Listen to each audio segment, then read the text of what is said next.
Cataract classic రెటినాలకు world class treatment ఇప్పుడు మన బీరంగూడలో అమెరికన్ లేజర్ ఐ హాస్పిటల్స్.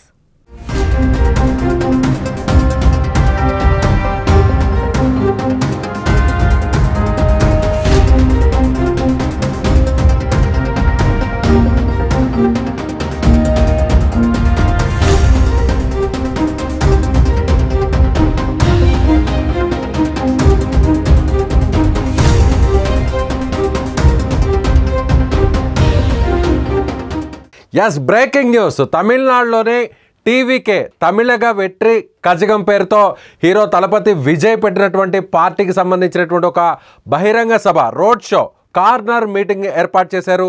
కరూరులో జరిగినటువంటి సభకు వేల సంఖ్యలో అక్కడ అభిమానులు, పార్టీ కార్యకర్తలు అక్కడ చేరుకున్నారు. అయితే భారీ ఎత్తున అక్కడ తొక్కిసలాట జరిగింది. ఈ తొక్కిసలాటలో ఇప్పటి వరకు ప్రస్తుతం అందుతున్నటువంటి ఇన్ఫర్మేషన్ ప్రకారం చూస్తే దాదాపుగా 40 మంది వరకు చనిపోయినట్టుగా సమాచారం అవుతుంది. అదే దేశంలోనే ఒక రాజకీయ పార్టీకి సంబంధించినటువంటి ఒక సభ కావచ్చు, రోడ్ షోలో ఇంతమంది చనిపోవడం అనేది ఒక గమనించాల్సినటువంటి విషయం. దాదాపుగా దేశ చరిత్రలో ఇంతమంది ఈ స్థాయిలో చనిపోవడం ఇప్పటివరకు జరగలేదు అనేది కూడా అందరూ కూడా విశ్లేషకులు చెప్తున్నారు. అయితే ప్రత్యేకంగా ఈ తొక్కిసలాట జరగడానికి ప్రధాన కారణం ఏంటి? ఇప్పుడు అధికారులందరూ కూడా దీనికి సంబంధించిన కూడా ఒక అనధికారికమైనటువంటి సమాచారాన్ని ఇస్తున్నారు. టీవీకే పార్టీ అధినేతగా ఉన్నటువంటి విజయ్ ముందుగా ఇక్కడ కరూరులో జరగాల్సినటువంటి రోడ్ షో కోసం ఆ పార్టీకి సంబంధించినటువంటి ప్రతినిధులు, అక్కడున్న స్థానిక పోలీసులను, కరూర్ జిల్లా పోలీసులను, కరూర్ నగర పోలీసులకు ముందుగానే అనుమతిని కోరారు. అయితే ఈ అనుమతికి కేవలం కొన్ని వేల మంది మాత్రమే ఈ సభకు తరలి వస్తారు. అలాగే కార్నర్ మీటింగ్ అంటే ముఖ్యంగా ప్రతి శనివారం విజయ్ ఇక్కడ ప్రతి శనివారం కూడా తమిళనాడులో ఆయన కొన్ని నగరాలను ఎంచుకున్నారు. అక్కడ రోడ్ షో నిర్వహిస్తున్నారు కార్నర్ మీటింగ్ పేరుతో. అలాగే మీట్ ద పీపుల్ అనేటువంటి పేరుతో ఆయన ప్రతి శనివారం 2 సభల్ని, 2 రోడ్ షోల్ని నిర్వహిస్తున్నారు. ముందుగా నామక్కల్ ప్రాంతంలో ఇవాళ రోడ్ షో నిర్వహించారు. ఆ తర్వాత కరూర్కి చేరుకున్నారు. కరూర్ జిల్లా కేంద్రమైనటువంటి ఈ మున్సిపాలిటీలో ముఖ్యంగా ఈ కార్పొరేషన్లో అక్కడ ఆయన కార్నర్ మీటింగ్ పెట్టడం జరిగింది. అయితే 7-8 వేల నుంచి 10,000 మంది ఈ సభకు వస్తారని ముందుగా ఊహించారు. కానీ అనూహ్యంగా అక్కడ భారీ స్థాయిలో ఎవరు ఊహించని విధంగా దాదాపుగా 20,000 మంది పైగా రావడంతో, అక్కడ ఇరుకైనటువంటి రోడ్లు కావడంతో ఒక్కసారిగా అక్కడ వచ్చినటువంటి క్రౌడ్ అంతా కూడా భారీ స్థాయిలో చూపించడం కోసమే ఇక్కడ ఒక కార్నర్ మీటింగ్ని ఏర్పాటు చేశారు అనేది కూడా ఇప్పుడు అధికార పార్టీ డిఎంకే ఆరోపిస్తుంది.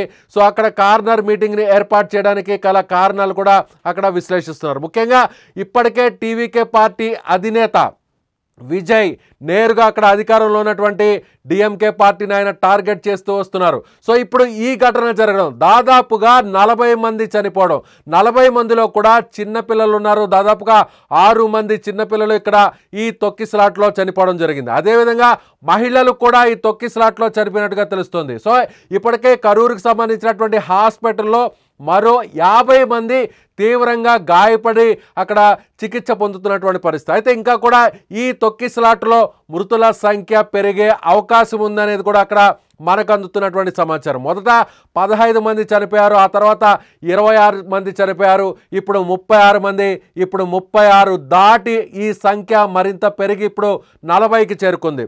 దాదాపుగా ఇప్పుడు 50 మంది హాస్పిటల్లో చికిత్స పొందుతున్నారు. ఈ 50 మంది పరిస్థితి కూడా, కొంతమంది అపస్మారక స్థితిలో ఉన్నారు. వీరు తీవ్రమైనటువంటి అక్కడ శ్వాస ఇబ్బందితో ఊపిరి ఆడక వీళ్ళందరూ కూడా చనిపోయారు. మరి కొంతమంది కూడా ఇప్పుడు అక్కడ ట్రీట్మెంట్ జరుగుతుంది.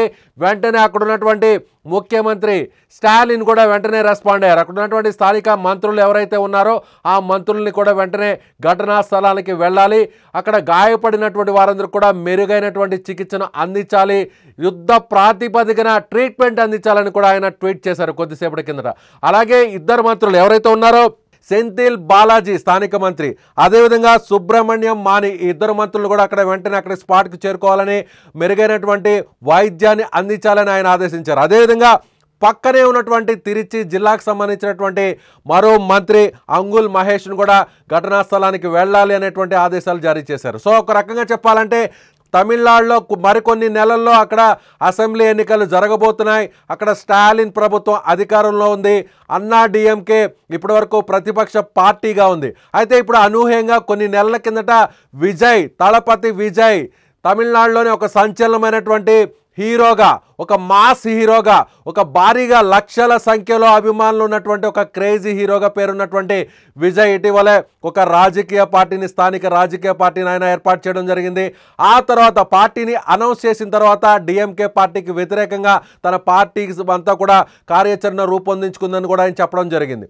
అదేవిధంగా ఇప్పుడు స్టాలిన్కి పోటీగా, డిఎంకే పార్టీకి పోటీగా ఏదైతే టీవీకే పార్టీ అధినేత విజయ్ ఆయన దూసుకుపోతున్నారు. అందులో భాగంగానే ఇవాళ ఆయన నిర్వహించినటువంటి రోడ్ షోలో భారీ విషాదం చోటు చేసుకుంది. దాదాపుగా 40 మంది చనిపోవడం జరిగింది. ఒకసారి ఆ విజువల్స్ని మీరు స్క్రీన్ మీద చూడొచ్చు. విజయ్ అక్కడ రోడ్ షోలో ఆయన వెహికల్ ఎక్కడక్కడ మాట్లాడుతున్నటువంటి పరిస్థితుల్లో వేల మంది ఆ వెహికల్ అంతా కూడా చుట్టుముట్టారు. ఒక రకంగా చెప్పాలంటే ఆ జన ప్రవాహం ఆడ ఏ విధంగా ఉందో, అక్కడ ఏ విధంగా ఉందో మీకు చాలా స్పష్టంగా కనిపిస్తుంది. వెనక నుంచి వచ్చినటువంటి క్రౌడ్ ఒక్కసారిగా తోసివేయడంతో అక్కడ ఇసుక వేస్తే కూడా కింద రాలనటువంటి పరిస్థితులు అక్కడ మనకి చాలా స్పష్టంగా విజువల్స్ కనిపిస్తున్నటువంటి దృశ్యాలు మనకి చూడొచ్చు. అయితే ఇప్పుడు అక్కడ ఇంత భారీ విషాదం జరగడం, ఇంత భారీ తొక్కిసలాట జరగడం, దీనికి గల కారణాలను కూడా ఇప్పుడు విశ్లేషించే పనిలో అక్కడ ప్రభుత్వం ఉంది. కారణాలు ఏదైనా కానీ దాదాపుగా ఇంతమంది చనిపోవడం, అందులో మహిళలు చనిపోవడం, చిన్న పిల్లలు కూడా చనిపోవడాన్ని ఇప్పుడు మొత్తం అందరూ కూడా చాలా బాధపడుతున్నటువంటి, తీవ్రమైనటువంటి దిగ్భ్రాంతిని వ్యక్తం చేస్తున్నటువంటి పరిస్థితి ఉంది. తమిళనాడు రాజకీయాల్లో చూడొచ్చు ఇప్పటివరకు కూడా దాదాపుగా కొన్ని దశాబ్దాలుగా చూస్తున్నాం. ఎవరైతే డిఎంకే పార్టీ కావచ్చు, అన్నా డిఎంకే పార్టీ కావచ్చు, ఇప్పుడు టీవీకే పార్టీ కావచ్చు, వీరందరూ కూడా సినీ రాజకీయ జీవితాన్ని కలిగినటువంటి వారు, సినిమా రంగం నుంచి వచ్చినటువంటి వారే ఇక్కడ మనకి చాలా స్పష్టంగా. ఎంజీఆర్ కావచ్చు, ఎంజీఆర్ ముఖ్యమంత్రిగా ఆయన చక్రం తిప్పారు. అదేవిధంగా ఆ తర్వాత జయలలిత, అలాగే కరుణానిధి కూడా ఆయన ఒక సినీ రచయితగా ఉన్నారు. ఇప్పుడు స్టాలిన్ ముఖ్యమంత్రిగా, ఆయన వారసుడు, ఆయన కుమారుడు ముఖ్యమంత్రిగా ఉన్నారు. అలాగే ఇప్పుడు జయలలిత మరణం తర్వాత టీవీకే పార్టీ ఆవిర్భవించింది. ఇక్కడ పవన్ కళ్యాణ్కి ఎంత క్రేజ్ ఉందో, ఒక మాస్ ఫాలోయింగ్ ఉందో, అదే స్థాయిలో అక్కడ తమిళనాడు సినిమాల్లో కూడా టీవీకే పార్టీ అధినేత తలపతి విజయ్కి అంతే క్రేజ్గా ఉంది. సో కొన్ని నెలల కిందటే పార్టీ పెట్టడం, ఇప్పుడు ఆయన రోడ్ షోని నిర్వహించడం, కార్నర్ మీటింగ్ని ఏర్పాటు చేయడం, ప్రతి శనివారం కూడా ప్రజలకు చేరువవ్వాలి, ప్రజలకు ఆయనకు సంబంధించినటువంటి విధి విధానాలను ప్రజల్లోకి తీసుకువెళ్ళడం కోసం ఆయన నిర్వహించినటువంటి ఈ రోడ్ షో ఒక్కసారిగా రసాబసగా మారిపోయింది. తీవ్రమైనటువంటి ఒక దిగ్భ్రాంతిని కలిగిస్తుంది. ఒక మాసివ్ స్టాంపేడ్ జరిగింది.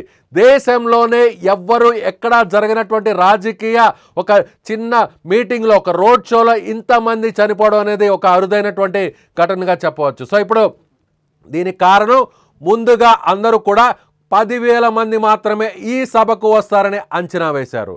కానీ ఈ సభను మరింత సక్సెస్ చేయాలని టీవీకే పార్టీ కూడా ఒక కృత నిశ్చయంతో భారీగా అక్కడ జన సమీకరణ చేసినటువంటి పరిస్థితి. ఓవైపు రాజకీయ పార్టీకి సంబంధించినటువంటి కార్యక్రమం కావడంతో అటు రాజకీయ నాయకులు, ఆ పార్టీలో ఉన్నటువంటి నాయకులందరూ కూడా కరూర్ అనేటువంటి ప్రాంతం ఇది ఒక కీలకమైనటువంటి జిల్లాగా ఉంది. సో ఇది చెన్నైకి దాదాపుగా 380 కిలోమీటర్ల దూరంలో ఉంది. అదేవిధంగా కోయంబత్తూరుకి 120 కిలోమీటర్ల దూరంలో. సరిగ్గా ఇది తమిళనాడు రాష్ట్రం మధ్యలో ఉన్నటువంటి ఒక జిల్లా, అదేవిధంగా ఒక కార్పొరేషన్. అలాంటి ప్రాంతంలో ఈ కార్పొరేషన్లో, ఈ నగరంలో, ప్రధానమైనటువంటి నగరాల్లో కరూర్ కూడా ఒక ప్రధానమైనటువంటి కీలకమైనటువంటి నగరం తమిళనాడు రాజకీయాల్లో. సో ఇక్కడ విజయ్కి భారీ స్థాయిలో జన సమూహం వస్తే సో దాని ప్రభావం రాష్ట్ర వ్యాప్తంగా కూడా ఉంటుంది అనేటువంటి ఉద్దేశంతోనే అక్కడ జన సమీకరణ పెద్ద ఎత్తున చేసినట్టుగా తెలుస్తుంది. అందులో భాగంగానే మహిళలు, పెద్దలు, వృద్ధులు, చివరాఖరికి చిన్న పిల్లలు కూడా వచ్చి వారి కూడా చనిపోయారంటే నిజంగా ఇది బాధాకరమైనటువంటి విషయంగా చెప్పవచ్చు. ఇది తమిళనాడు రాజకీయాలతో పాటు యావత్ దేశంలోనే ఇదొక దిగ్భ్రాంతిని కలిగించేటువంటి ఒక బ్రేకింగ్ న్యూస్గా చెప్పవచ్చు.